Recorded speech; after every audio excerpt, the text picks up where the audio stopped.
entry with your host Armando and Simeon. Okay, so we just got done making that Iran Strikes Back video, which is about to go live soon. Yeah.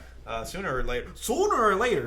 Before the day ends. So if you're new to the channel, you know, you'll start learning more about us and how, you know, we're not fence sitters like your favorite YouTuber you like. Oh.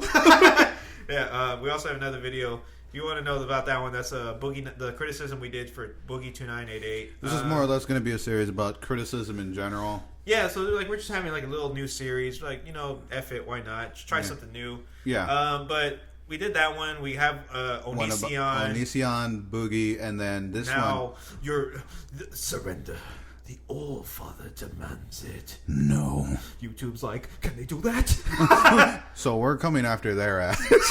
Coming after the hand that feeds you. So this one is going to be. We have a little bit of points that we wanted to bring out. Yeah. So. So this one, I'll say what we have written down, okay. And we'll kind of go back and forth more or less. How many points do we have? 5, right? We have about 6. 6 points that we have. So it's not going to be too long, more or less. Yeah. This is going to be. We're going to try to get straight to the point. How it's going to be affecting everyone. Everybody, because nobody's safe. Nobody's safe now. Okay, so this is our criticism towards why this is happening, you know, and, you know, more or less just in general, critiquing them. Uh-huh. So our first little point, or our first little subheading that we're going to be going to is broken copyright system, and it's still broken. It's still broken. This site's been going on for how long now? 2005, right? 2005, 2006 when it came out. Yeah. We're in 2020. So it's about almost close to 15 years. Well, about 5 to 6 more years. It will definitely be 20 years since like YouTube's been around, and still can't get their shit right. Yeah. More or less, they literally do that to everyone, and even the copyright system. It got to the point where, dude, there's a big H3H3. Yeah. Had to fucking go to court for this. Yeah. Because of that guy that sent the lawsuit, right? Because of using his content. But it was fair use. Yeah. It was under the fair use thing. Again, that's like one of the biggest examples, because they ended up in court. Yeah. H3H3, they won. But that's one of the big examples that happened for the like how broken this copyright system is. Where like, you know, another person who majorly abuses it, because it's a system that gets abused. Yeah. And one person that majorly abuses it, and we should have called it out in the other video, but I'm gonna call it out right now because fuck it. What's his onion bastard? Onision. Yeah, dude, he abuses the copyright system, like flagging. So, false flagging, false copywriting the video, so that person who is like it, like, so essentially like this how it was going before. And I'm pretty sure there's still YouTubers doing it because they don't give a shit. They just hate the guy, and rightfully so, because he's a piece of shit. But so like you're trying to explain an example on how he's faking it, or how he's like you're pulling up evidence, right? They use the fair use. They use clips, and then they add their criticism. It falls under fair use and all that. And he immediately false flags the video, false copyrights it, and takes the money that video is now earning for himself. And then it takes so damn long to get it repealed. He can no longer even bring in money for himself. That's why it needs to be that way forever. Basically, so but, they've always tried to address it, but they cannot get it right because there's so many not gray areas, but there's always going to be something that they can be abused. They just rather go with whatever's least resistance for YouTube. That's how that's the path they rather go. Yeah, the least resistance, but that ends up fucking their creators. Yeah, especially big time creators that like literally help the platform become what it is. It literally they're biting the hand that feeds them. That's one of our next little subheadings. Okay, is that they bite the hand that feeds them because they bring in so much content. All the content creators really bring in traffic for them. They literally not sponsors, but they bring in money. They bring in money, tons of money for them. Deals, sponsor deals, literally brands. Yet YouTube treats them, their users, or the people that are on their platform, like trash. You know, pretty much. Like they don't have no consideration for them or what they do for their business. You know, it was made for creators. to speak their mind, yet they undermine them. They abuse their own little laws that they write, or their little what do they call it, policies and all that. Yeah. So that they fall into one category, which fucks up everyone, no matter how big or small.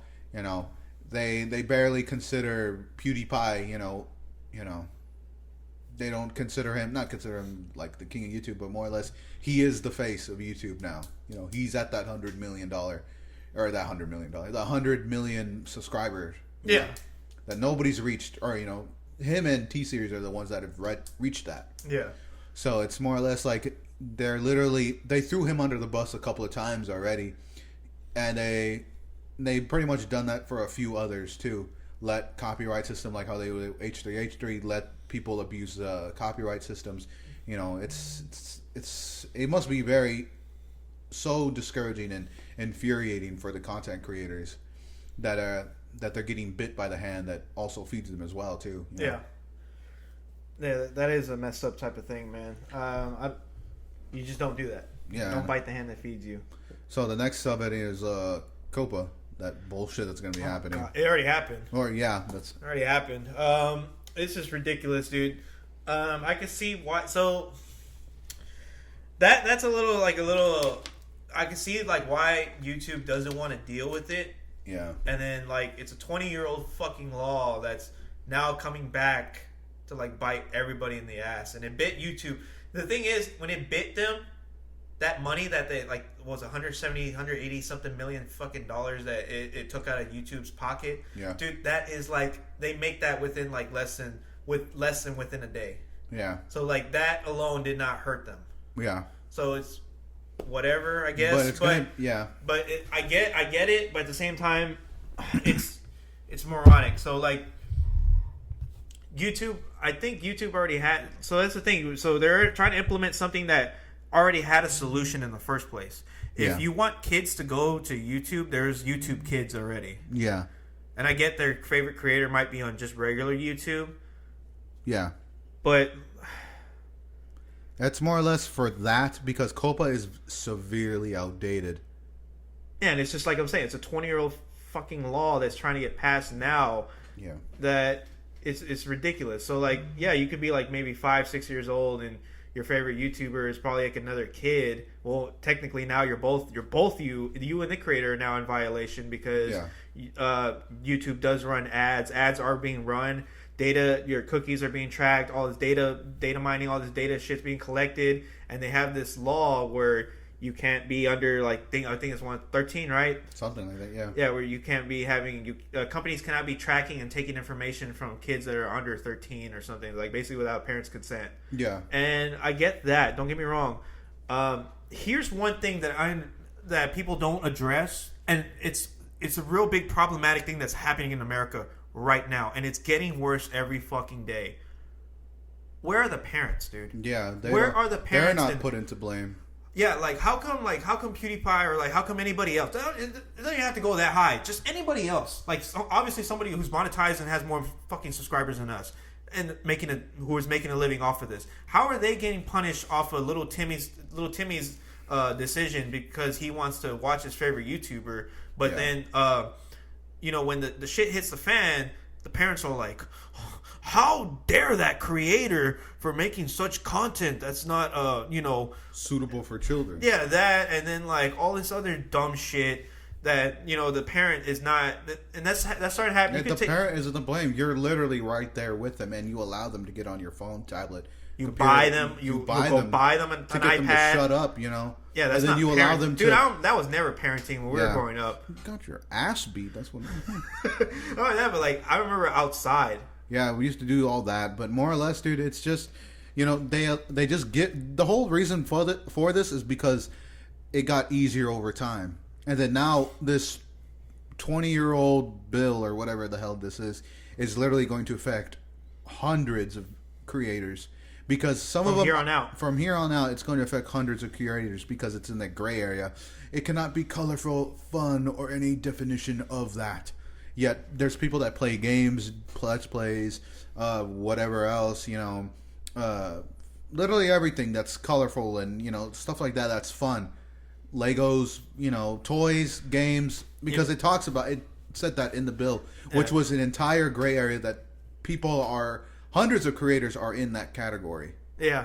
And that some of them are not even for kids at all. Like some animators, mostly animators were the ones affected more harshly. Well, now gamers too. Arlo, that one blue puppet guy. Yeah. Yeah, so I'm pretty sure his content's now being affected as well. Yeah, because is this suitable for children? But then that's just going off looks. Yeah. I remember there used to be this old saying. It got drowned out a long time ago, along with everything else in America. Yeah. Don't judge a book by its cover. What? Yeah, I know. It's like so. Like if somebody was watching our game, because our gaming stuff's about to come out next month. Yeah. We're creating content now. That's why you're only seeing one episode being premiered for starting the beginning of February. Dude, that is not meant for kids. It's a Minecraft video, but it is not meant for children. Oh not how the way we talk, dude. Yeah, no. Oh my god! But more or less, that's what I'm saying. Judging a book by its cover, and so this whole YouTube just throwing everybody in the hand of feet, just throwing everybody under the bus. Like, survive on yourself. Survive. But the next subheading I was going to bring out is they're not punishing the people that need to be punished. Like this one goes to the Onision. He's been on the platform for so long, misleading children, critiquing little girls' bodies, literally stuff like that. And YouTube allowed this. Oh, seems okay to me. He brings us money, bro. I don't know about you, but he seems like an upstanding citizen American guy. But yeah, that's like they're not punishing the people that need to be punished, and when they punish they punish just anybody, they get fucked over. Yeah, it's usually this also goes into the next one, monetization, because demonetization, because that's literally everywhere. Oh, you're copyrighted or you're demonetized. Boop. Yep, gone. So it's like you're literally you want to be creator, you want to make do this for fun, or you want to consider this to be a new job. It's very hard to put YouTube as a main job because it's like literally it's a gamble. It's very volatile still. Yeah. Like I've seen plenty of your creators out there are making successful living. Like Simeon has some favorite creators. I have a plethora of them. Yeah. But yeah, at the same time, it's not very like this whole entire viable thing. That's why you see even your big creators promoting their Patreon, promoting their clothing line, promoting getting sponsored by a company. Sponsorship, a Patreon, their T-shirts. By the way, this video is sponsored by League Shadow Legends. No, don't say that bullshit. No, we're not. I'll never fucking get sponsored by those assholes. No way. Nor will I ever. Like literally every game. No, dude. Fuck that. But dude, it's like that. Like with everything you see, it's usually you get demonetized because you do a slip up, or it's like it's not suitable for the general public or whatever the case may be.